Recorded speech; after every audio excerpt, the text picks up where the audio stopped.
우리가 앞 시간에 율법주의적 거짓 교사들이 할례와 또 율법 준수를 해야 된다라고 하는 이런 잘못된 가르침의 근거를 누구에게 두고 주장해 왔었다고 했냐면 바로 아브라함의 언약에 대한 것에 근거를 두고서 그들이 주장했었다라고 했습니다. 그렇기 때문에 바울은 그들과 마찬가지로 아브라함의 전승을 다시 한번 끌어내면서 아브라함의 언약과 할례가 어떤 관계인지, 정말 그것이 구원의 조건과 영향을 미치는 건지에 대해서 정확하게 변증했습니다. 그래서 아브라함의 할례는 구원의 조건으로서 성경에 등장한 것이 아니라 오히려 구원받은 백성, 언약의 백성이 그 언약의 백성이 된 그 복에 대한 증거로서 제시된 것이 바로 할례라고 말씀을 드렸습니다. 그렇기 때문에 이방인이건 유대인이건 상관없이 아브라함과 동일한 믿음의 고백을 가지고 우리 예수 그리스도를 믿는 자라면 누구나 다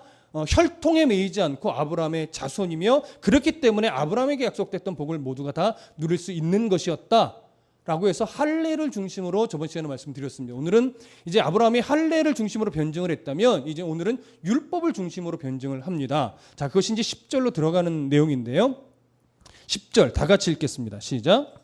무릇 율법 행위에 속한 자들은 저주 아래 있나니 기록된 바 누구든지 율법책에 기록된 대로 모든 일을 항상 행하지 아니하는 자는 저주 아래 있는 자라 하였습니다. 자, 여기 보시면 바울이 처음에 이렇게 얘기해요. 무릇 율법 행위에 속한 자들은 저주 아래 있다. 이것을 앞에 내용 9절과 연결해 보면 이렇게 된 겁니다. 앞에 믿음으로 말미암는 자는 믿음이 있는 아브라함께 뭘 받아요? 복을 받는다, 이렇게 돼 있어요. 그렇기 때문에 9절과 연결하면 이렇게 되는 거예요. 믿음으로 말미암는 자들은 아브라함의 자손으로서 아브라함과 함께 복을 받지만, 그러나 율법 행위에 속한 자들은 저주를 받을 수밖에 없다, 이렇게 연결이 되는 거죠. 그렇기 때문에 오늘 10절에서 말하고 있는 율법 행위에 속한 자는 무엇과 대조를 되는 거냐면 9절에서 말하고 있는 믿음으로 말미암는 자와 정확하게 대조를 이루는 겁니다. 그래서 믿음으로 말미암다는 건 결국 우리와 같이 예수 그리스도의 보혈의 공로를 인정하고 나의 공로를 내세우지 않으며 오직 예수 그리스도의 은혜로만 구원에 이른다라고 하는 이신칭의 교리를 인정하는 자들이. 근데 율법 행위에 속한 자들은 무엇을 주장하는 자들이에요? 율법을 지켜야만 구원에 이를 수 있고 율법을 지켜내야만 온전한 구원에 이를 수 있다라고 주장하던 내용을 따르는 거예요. 그게 바로 율법 행위에 속한 자인 겁니다. 그렇기 때문에 바울이 이때 이야기하고 있는 율법 행위에 속한 자들이 누구냐라고 할 때 그 대상을 정리해 보자면 일단 그 당시 기준으로 보면 이거죠. 유대인들. 유대인이 그냥 유대인이 아니라 예수 그리스도의 십자가 은혜를 거절하고 있는 유대인들. 그들이 이제 첫 번째 대상이에요. 이들은 율법 행위에 속한 자들이에요. 또 한 부류가 있죠. 율법주의적 거짓 교사들. 갈라디아 교회 안에 몰래 들어와서 뭐라고 가르쳐요? 예수를 믿어 구원에 이르는 건 맞다. 그러나 할례를 행하고 유대인들처럼 율법까지 준수를 해야 더 온전한 구원에 이를 수 있다라고 강조하며 거짓된 가르침을 가르치고 있는 자들. 이들도 바로 율법 행위에 속한 자들이에요. 그리고 또 한 부류가 있죠. 그런 거짓 가르침에 마음을 홀라당 뺏겨가지고 맞아. 그래, 내가 예수를 믿어 구원받았지만 그래도 율법을 따르는 게 더 낫지라고 하면서 마음을 이미 빼앗겨 버려서 율법의 행위 속으로 들어가고 있는 갈라디아 교회 내의 성도들, 다는 아니겠지만 그들이 바로 이런 부류에 속하는 겁니다. 이들이 바로 율법 행위에 속한 자들이에요. 그래서 율법 행위에 속한다라고 하는 것은 결국 뭐냐면 할례, 그다음 율법을 지켜내는 것, 율법의 여러 조항들을 견고하게 지켜내는 것, 이것을 무엇과 결부를 시키는 거예요? 구원과 결부를 시키는 거예요. 이걸 또 무엇과 결부를 시키는 거예요? 그러니까 의로움과 결부를 시키는 거예요. 이게 바로 율법 행위에 속하는 겁니다. 근데 바울은 이렇게 율법 행위에 속한 자들이 저주 아래 있다라고 주장을 합니다. 자, 바울이 왜 이렇게 율법 행위에 속한 자들, 율법을 지켜내고 막 이렇게 애쓰는 자들이 저주를 받는 자라고 주장을 하냐면 바로 이런 거예요. 율법은, 여러분 잘 들어보세요. 율법이라고 하는 것은 우리의 구원을 이루는데, 그리고 우리를 성화, 예수 그리스도의 성품을 닮아가게 만드는데 유익합니까? 능력이 없습니까? 좀 표현이 좀 애매하죠? 무능력해요. 그러니까 율법이라고 하는 것은 우리의 죄를 없애준다거나 그래서 구원에 이르게 한다거나 아니면 우리를 성화되게 우리를 예수 그리스도의 성품을 닮아가게 하는 일에는 전혀 능력 발휘를 하지 못하는 무능력한 거예요. 그게 바로 율법입니다. 로마서 8장 3절에 보면 이런 말이 있어요. 율법이 육신으로 말미암아 연약하여 할 수 없는 그것을 하나님이 하신다. 그러니까 구원이라고 하는 것 그리고 우리를 성화로 예수 그리스도를 닮게 만드는 것 이것은 율법이 하는 역할이 아니라 하나님만이 하시는 역할이라고 하는 거예요. 실제로 그 일을 우리의 삶 속에서 적용하시는 분이 누구예요? 그게 성령 하나님이죠. 그런데 율법주의자들은 아니다. 율법을 지켜내면 의로워진다. 율법을 완벽하게 지키면 지킬수록 우리의 구원이 더 온전해진다. 이렇게 잘못 가르치고 있었다라고 하는 거죠. 그러면 율법의 용도가 뭡니까? 율법의 역할. 우리가 물론 상식적으로 어느 정도는 알고 있지만 다시 정리하면 율법의 역할은 이거예요. 우리가 얼마나 죄인인가를 보여주는 거예요. 우리가 얼마나 큰 죄인인지를 계속 보여주는 역할이 율법의 역할이에요. 그렇기 때문에 율법은요 항상 뭘 하냐면 우리의 죄를 빌미 삼고 그래서 저주해요. 너는 이게 죄야. 그래서 죽어야 돼. 너는 이게 죄야. 그래서 천국 못 가. 라고 하면서 사단이 예수 그리스도 십자가에 못 박히기 전까지 뭐예요? 욥에게 그랬던 것처럼 하나님 나라의 천상의 재판소에 올라가서 우리의 죄를 빌미삼 뭐예요? 고소하는 거죠. 고발하는 거죠. 그 고발자의 역할이 예수 그리스도가 십자가에 못 박혀 죽으시면서 율법을 성취함으로 말미암아 더 이상 고발의 빌미가 사라져버리니까 하늘에서 뚝 떨어졌다고 계시록에 정확하게 기록하고 있었죠. 그래서 지금은 고발자 역할을 하는 것이 아니라 미혹의 덫을 놓는 게 사단의 역할이에요. 그렇기 때문에 율법의 역할은 뭐냐면 그렇게 우리가 죄인이라는 것을 알려주고 죄를 빌미 삼아 계속 고발하며 저주하는 역할을 하는 거예요. 근데 그게 그의 율법의 역할이지만 이런 역할로 인해서 궁극적으로 율법이 보여주고 싶은 게 뭐냐? 이거를 알아야 돼요. 이 부분을 모르면 거의 모르는 거나 똑같아요. 자, 하나님이 율법을 모세를 통해서 줬는데 율법을 준 이유는 물론 율법은 완벽합니다. 율법의 외적이고 내적인 요구를 사람이 다 만족할 수 없기 때문에 문제가 되는 거죠. 그래서 율법의 역할은 우리가 얼마나 큰 죄인인지를 보여주고 그래서 우리의 죄를 계속 지적해주는 역할을 하는 건데 그 역할을 위해 하나님이 율법을 주신 궁극적인 이유는 뭐냐면 그래서 우리에게는 누가 필요하다? 예수 그리스도가 필요하다. 그래서 우리에게는 메시아가 없으면 우리에게 예수 그리스도가 없으면 우리는 구원에 이를 길이 없다. 그 길은 뭐다? 유일하다. 이걸 가르쳐주기 위해서 율법이 필요한 거예요. 근데 오늘날 수많은 사이비 이단들이 예수 그리스도를 인정하는 듯하면서 자꾸 구원의 길을 어디로 가지를 쳐요? 이만희에게 가지를 치든가, 뭐 하나님 엄마 헛소리하는 쪽으로 끌고 가든가, 정명성 뭐 이런 쪽으로 끌고 가든가. 그래서 유일하신 구원의 길 예수 그리스도를 율법이 보여줬음에도 불구하고 오늘날에는 그걸 막 이상하게 꼬아넣어서 자꾸 엉뚱한 사람에게 구원의 길을 연결시킨단 말이에요. 다 가짜예요. 구원의 길은 오직 누구? 가장 좋은 길? 아니요. 가장 좋은 길 아니에요. 유일한 길. 이걸 놓치면 신앙이 왜곡돼요. 이 신앙이 위험해져요. 이걸 모르니까 자꾸 신천지로 가는 거예요. 구원의 길은 예수 그리스도가 가장 탁월한 길이 아니에요. 유일한 길이에요. 절대 다른 길이 없어요. 이걸 절대 놓쳐서는 안 됩니다. 오늘 율법의 역할이 바로 그거란 말이에요. 왜 죄를 지적하느냐? 왜 자꾸 우리가 죄인임을 보여주느냐? 예수 그리스도만이 답이기 때문에. 예수 그리스도만이 구원의 길이기 때문에 이걸 궁극적으로 보여주기 위해서 율법이 필요했던 거예요. 근데 당시 유대인들이 너무나 교만해서 어떻게 마음을 먹어요? 그래, 율법을 다 지켜내보자. 이렇게 마음을 먹은 거죠. 자, 이런 부분을 깨닫게 하려고 바울이 지금 오늘 10절에서 율법의 행위에 속한 자들은 다 뭐예요? 저주 아래 있다. 이 말을 하는 거예요. 근데 이걸 이제 우리처럼 이해를 해야 되는데 잘못 이해하고 있는 거예요. 그래서 바울이 그 다음에 신명기 말씀을 인용하는데 신명기 27장 26절 말씀을 인용하는데 그것이 이 얘기입니다. 중간에 보면 10절 중간에 기록된 바 누구든지 율법책에 기록된 대로 모든 일을 항상 행하지 아니하는 자는 저주 아래 있는 자라 하였습니다. 자, 이건 이제 해석해 주는 거예요. 율법 아래 율법 행위에 속한 자들은 저주 아래 있다, 이 말을 이제 신명기의 말씀을 인용해서 풀어주는 건데, 그 풀어주는 내용이 누구든지 율법책에 기록된 대로 모든 일을 항상 행하지 아니하는 자는 저주 아래 있다. 여러분 이거 잘 이해하셔야 돼요. 그냥 이 문장만 딱 떨어놓고 보면 마치 무엇처럼 여기자면 그럼 뭐 율법을 지키라는 거야 말라는 거야. 율법을 안 지키면 저주를 받는 데네, 이렇게 이해되는 거예요. 무슨 말씀 이해되시죠? 그래서 이걸 잘 이해하셔야 돼요.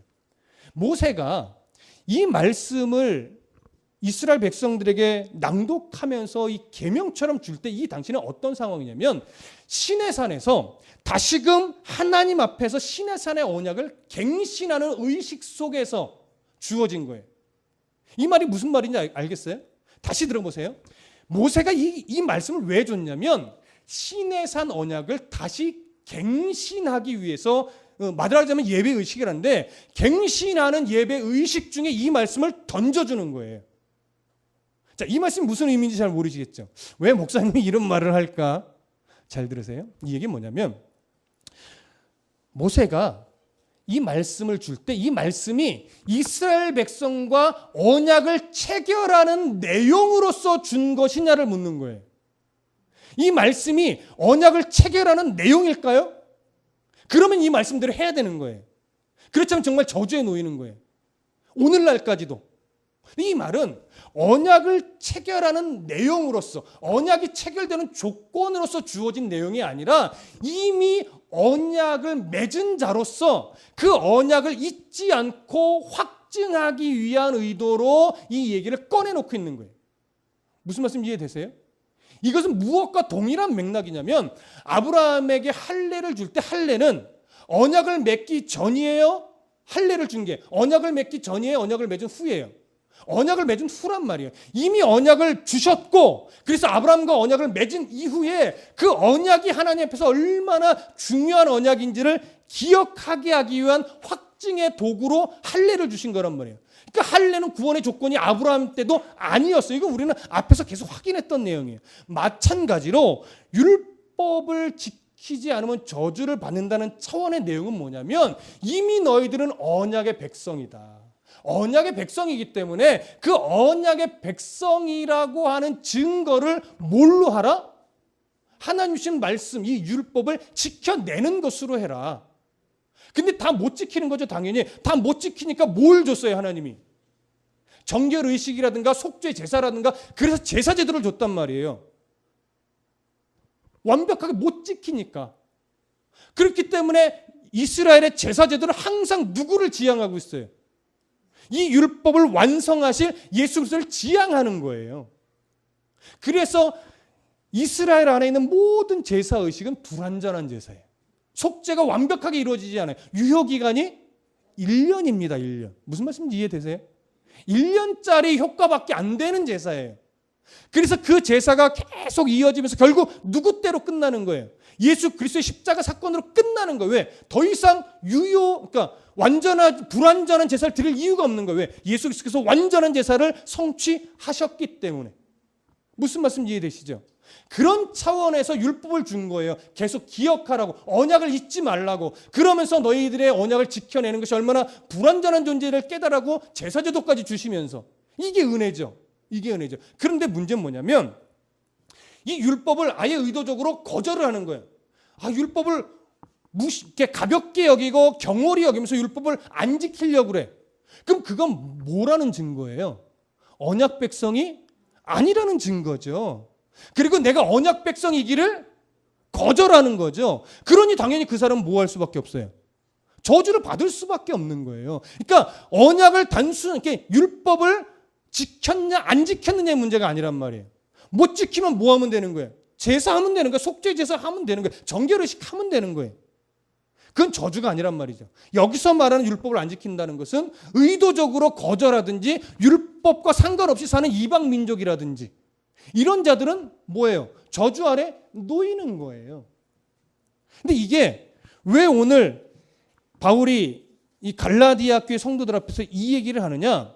그래서 예수님이 이 율법에 매이지 않아도 되도록 십자가의 은혜로 율법을 완성시켜 줬는데, 완성해 냈는데 갈라디아 성도들이 거짓 교사의 말이 현혹돼서 그래 예수를 믿어 이미 은혜의 백성이 되었음에도 불구하고 율법의 행위에 속하려고 스스로 들어갔단 말이에요.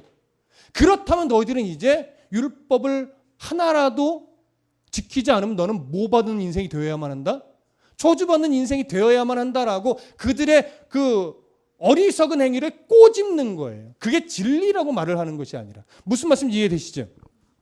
그렇기 때문에 우리가 오늘날 율법에 순종한다는 것은 무슨 의미냐면 언약 관계로 들어가는 수단이 아니라 이미 언약을 맺은 자로서 하나님의 은혜의 백성 된 자로서의 마땅히 해야 될 반응으로서의 율법 준수인 거예요. 그렇기 때문에 이스라엘 백성이 율법을 지킨다는 것은 어떤 차원으로 계속 이해를 해야 되는 거냐면 내가 하나님과 우리가 맺은 언약 관계가 지금도 유효하구나.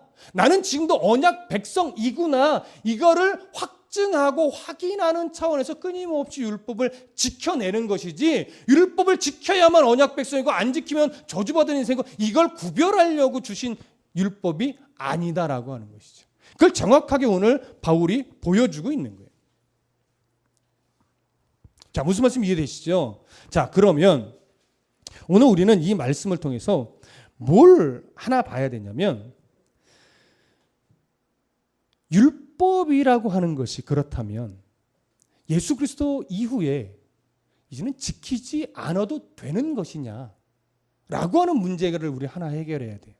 여러분 생각해 보시죠. 당시 12명의 사도들이 있을 때 이제 바울도 사도가로서 인정을 받고 사역을 하는데 바울 외에 예루살렘에 있던 12명의 사도들은 다 율법을 지켰나요? 안 지켰나요? 지켰어요. 근데 그들이 율법을 지킨 것은 구원의 조건으로서 지킨 것이 아니라 그들이 유대인이었고 어릴 때부터 지켜왔던 것이었기 때문에 그냥 자연스럽게 지키며 살았던 거예요. 그것을 구원의 관계라든가 의의 관계로 결부시키지 않았고 바울이 예루살렘에 올라가서 사도들을 만나면서 교제하면서 그것을 2차례나 거쳐서 확인했던 내용이에요. 근데 한 번 베드로가 바울에게 혼난 적이 있다고 했죠. 그럼 왜 그랬어요? 율법을 지켰느냐 안 지켰느냐의 문제가 아니라 그 율법의 문제를 이방인들에게 아주 나쁜 모델로 두려워하며 잘못 행했단 말이에요. 이 부분을 지적해서 혼난 것이지 율법을 행했느냐 안 했느냐 이거의 문제가 아니었다고요. 그러니까 예수 그리스도의 십자가 사건 이후에도 예수 그리스도를 믿는 백성들은 율법을 지키는 게 옳을까요? 율법을 안 지키는 게 옳을까요? 애매하죠? 전반적으로는 지키는 게 맞습니다. 그러나 여기서 율법을 지킨다라고 하는 차원은 뭐냐면 행위를 이야기하기보다 먼저는 어느 쪽에 중심이 있는 거냐면 본질이라고 하는 쪽에 더 중심이 있는 거예요. 본질을 지켜내야 돼요. 그래서 역사가 흘러오다 보면 이제 율법의 여러 조항들이 율법이 만들어질 당시의 문화 안에서 해당이 되는 요소들이 여럿 있단 말이에요. 그것들은 행함의 문제가 아니라 본질이 뭐냐를 이해하고 그걸 내 삶에 적용하면 되는 문제예요. 무슨 말씀인지 이해되시죠? 근데 그럼에도 불구하고 그 안에 오늘날에도 적용이 되는 내용들이 있어요. 가장 쉽게 내 이웃의 것을 탐하지 마라. 거짓 증거하지 마라. 살인하지 마라. 내 부모를 공경하라. 안식일을 기억하여 거룩하게 지키라. 이 말씀들은 오늘날도 동일하게 유효하고 지켜내는 것들이에요. 지켜져야만 하는 것들이에요. 그렇다면 오늘날의 이런 율법의 행위들이 오늘날 우리들도 지켜내야 되는데 그럼 이걸 예를 들어서 못 지켰어. 그럼 지옥 가나요? 그런 문제가 아니란 말이에요. 이거는 이미 우리는 구원받은 백성으로서 우리가 구원받은 백성이라고 하는 외적 표시를 뭘로 드러내는 것이냐? 율법의 행위로 드러내는 건데 이것이 단순하게 도덕적인 차원으로 제시를 하고 있는 것이 아니라 우리가 하나님을 사랑하면 마태복음의 산상수훈에서 결과가 뭐예요? 하나님을 사랑하냐? 그러면 그 하나님에 대한 사랑을 뭘로 증명해라? 이웃을 사랑하는 것으로 증명해내라. 이런 말씀을 실천하는 거라고요. 그렇기 때문에 예수님이 율법의 본질 안에는요, 세상에서 말하는 도덕적이고 윤리적인 면을 가지고 있지만 그거보다 더 넓고 그거보다 더 깊어요. 그래서 도덕적인 윤리적인 명령이 아니에요. 더 깊고 넓은 명령이에요. 그 안에 도덕적이고 윤리적인 면이 있는 거예요. 자, 그러면 종종 이렇게 조금 더 열심을 내서 내가 바르게 신앙생활 해야겠다라고 마음을 먹고 자신의 말투, 행동 여러 가지를 애쓰는 성도들이 생겨나잖아요. 이럴 때 종종 주변에서 사람들이 보다가 이런 말을 해요. 야, 너는 왜 이렇게 애가 율법적이냐? 이런 말을 할 때가 있어요. 뭐 요즘에 예수 믿는 사람들이 종종 이제 편하게 술을 좀 할 때가 있잖아요. 그렇죠? 근데 성경은 술을 하고 안 하고의 문제를 사실은 거론하는 것이 아니라 그것이 하나님 앞에 정말 유익하더냐? 그것으로 하나님이 기뻐할 만한 결과를 낸 적이 있더냐? 이걸 자꾸 묻는 거거든요. 하나님이 기뻐할 만한 결과를 내지 않는 거라면 기꺼이 끊을 수 있는 믿음의 용기가 너는 없냐? 이걸 묻는 거예요, 사실은. 그런데 이런 면에 내가 더 충실하려고 사사로운 자리에서 내가 교회 다니는 걸 다 아는데, 내가 집사인 걸 다 아는데, 내가 목회자인 걸 다 아는데, 내가 뭐 직분자라는 걸 다 아는데, 거기서 에이 괜찮아 나도 집사야 술 한잔 해라고 할 때 편하게 받아 먹는 삶이었는데 어느 순간 내가 이러면 안 되지, 내가 더 성도다워야지 하고서 그걸 저는 이제부터 안 하기로 결심했습니다. 그랬더니 모 교회 집사님이 그러는 거야. 아이고 나도 교회 집사야 하면서 왜 이렇게 율법적으로 살아? 만약 이런 식으로 이야기를 했다고 치자고요. 그게 율법적인 걸까요? 이렇게 말하는 건 뭐냐면 율법적이다라고 하는 게 뭔지를 모르는 거예요. 율법적이라는 것은 이런 거예요.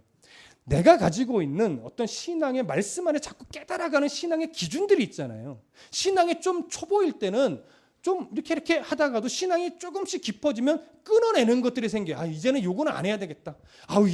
이제는 이것도 안 해야 되겠다. 하면서 이렇게 자꾸 예수 믿는 사람다워지려고 끊어내지게 된다. 그래서 예수를 정말 바르게 믿으려고 하는 사람 삶이 좀 단순해져요. 자꾸 끊어내다 보니까. 그래서 이렇게 삶을 가지치다 보니까 늘 말투에서 어떻게 조심할까? 내 행동에서 어떻게 조심할까? 내 습관에서 뭘 좀 버릴까? 이런 걸 애쓰다 보니까 자꾸 노력하죠.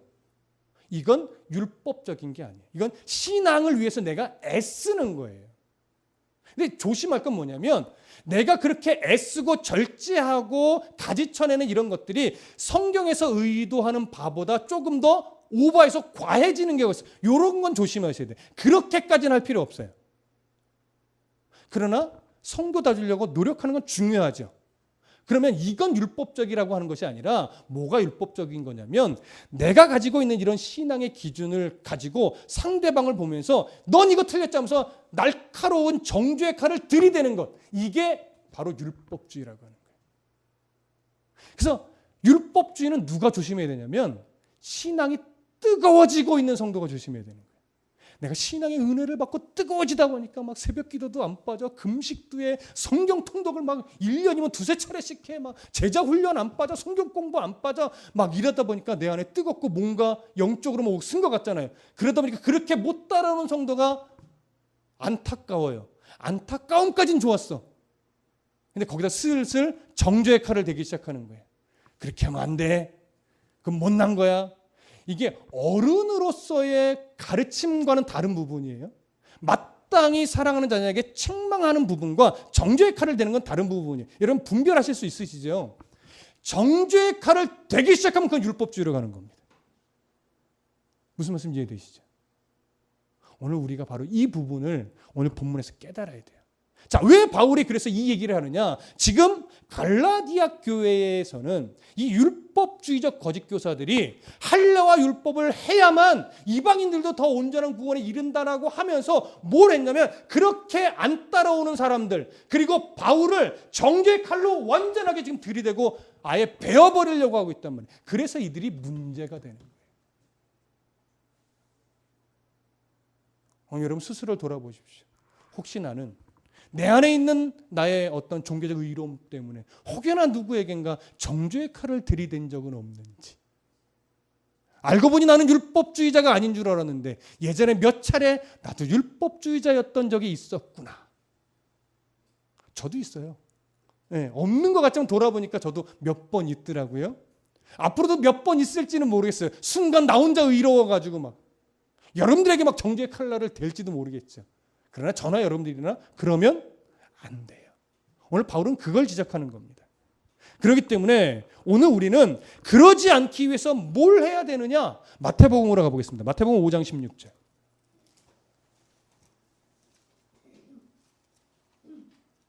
우리가 뭘 놓치지 말고 잊어버려야 하느냐? 잊어버리지 말아야 하느냐? 마태복음 5장 16절로 가보겠습니다.